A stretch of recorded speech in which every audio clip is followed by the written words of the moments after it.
Assalamualaikum warahmatullahi wabarakatuh. Halo semuanya, perkenalkan nama saya Sabrina Adila Zahwa dengan NIM akhir 07. Di sini saya akan mempresentasikan tugas saya mengenai analisis pendekatan pembelajaran seni di abad ke-21. Baik, langsung saja ya teman-teman. Yang pertama ada disiplin based art education atau disingkat dengan DBAE. Nah, DBAE ini adalah pendekatan pembelajaran seni rupa yang dikembangkan di Amerika Serikat sekitar tahun 1980-an oleh para ahli seni dan juga pendidikan, termasuk dari The Getty Center for Education in the Arts. Nah, pendekatan ini bertujuan untuk menjadikan seni sebagai bagian integral dari pendidikan formal dengan cara mengajarkan seni secara sistematis dan juga akademis.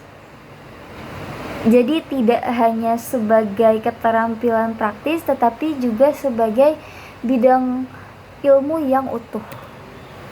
Selanjutnya, pendekatan ini mengintegrasikan 4 aspek utama seni, yaitu produksi karya seni, selanjutnya kritik seni, yang ketiga itu sejarah seni, yang keempat estetika.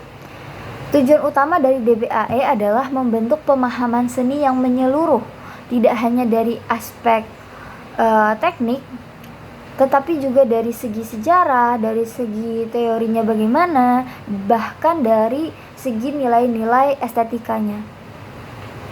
Nah, pendekatan ini juga mendorong siswa untuk menjadi pemikir yang kritis, komunikatif, dan juga apresiatif terhadap seni. Nah, pendekatan ini juga menempatkan pendidikan seni menjadi sejajar dengan disiplin ilmu yang lain seperti matematika, sains, dan juga bahasa. Selanjutnya ada kelebihan dan juga kelemahan dari DBAE ini. Kelebihannya apa saja? Yaitu 1, mengembangkan pemahaman seni secara menyeluruh, karena tadi udah disebutin kan ya. Jadi nggak hanya dari aspek tekniknya aja, tapi juga dari aspek sejarah, bahkan teori dan nilai-nilai estetikanya juga dipelajari. Yang kedua, mendorong berpikir analitis dan keterampilan presentasi. Yang ketiga, cocok untuk diterapkan dalam kurikulum formal yang berorientasi akademik. Seperti kita nih di universitas dengan bidang studi pendidikan seni rupa. Terus kelemahannya, yang 1, kurang memberikan ruang ekspresi bagi individual, karena kan terlalu sistematis ya dan teoritis. Nah, yang kedua, kadang terlalu teoritis dan membatasi kreativitas dari pribadi masing-masing. Yang ketiga, bisa terasa membosankan jika tidak dikemas secara menarik. Oke, selanjutnya ada pendekatan self expression art education atau disingkat dengan SEAE. SEAE ini adalah pendekatan yang menempatkan seni sebagai medium ekspresi pribadi. Jadi siswa itu didorong untuk mengekspresikan bagaimana pikirannya, bagaimana emosi yang ia rasakan, dan juga pengalaman-pengalaman hidup yang pernah ia lalui melalui karya seni. Nah, ciri-cirinya itu ada 1, fokus utama pada proses bukan pada hasil. Yang kedua itu siswa menentukan tema, bentuk, dan teknik itu secara bebas. Yang ketiga, guru berperan sebagai fasilitator, jadi bukan pengarah yang mutlak. Intinya ada kelebihan dan kelemahannya. Kelebihannya itu membantu siswa mengenali dan mengelola emosinya, tentu saja. Yang kedua, memupuk kepercayaan diri dan orisinilitas, karena kan itu ekspresi pribadi masing-masing ya, jadi sangat menjunjung orisinilitas karya. Yang ketiga itu meningkatkan kesehatan mental dan spiritual melalui seni.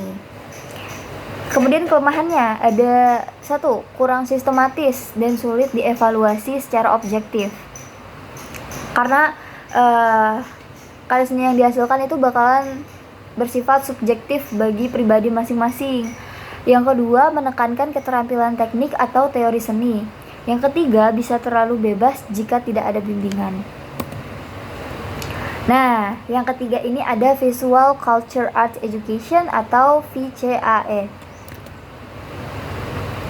VCAE ini adalah pendekatan yang mengajarkan siswa untuk memahami, menganalisis, mengkritisi budaya visual modern, ya, dengan tanda kutip visual modern dengan garis bawah, seperti media sosial, film, iklan, video game, bahkan meme. Iya, meme, gambar-gambar lucu itu.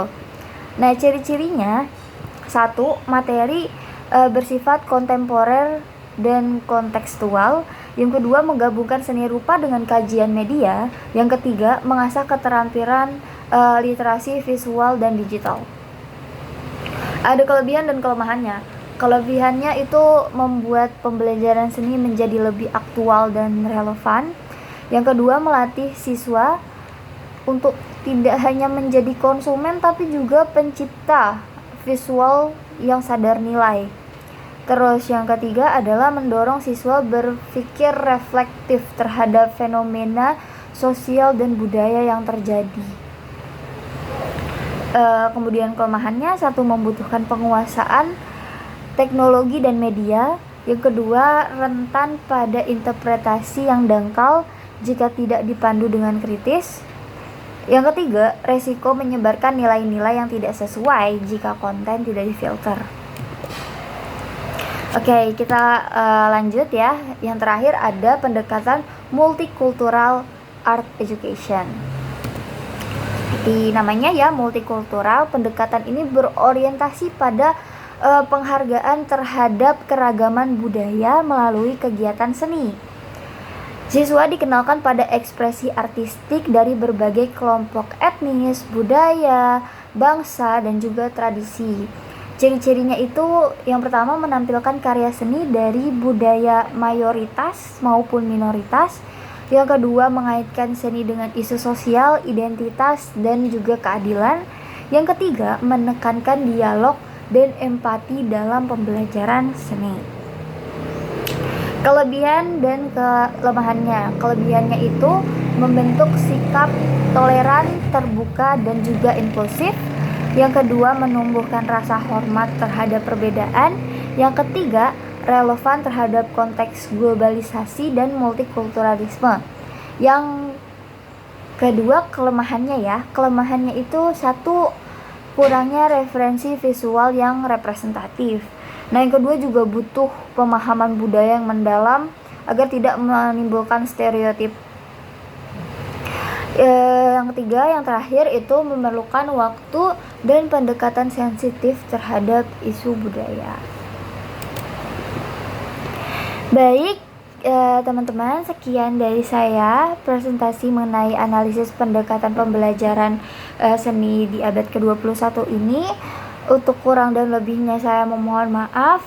Terima kasih atas waktunya. Wassalamualaikum warahmatullahi wabarakatuh.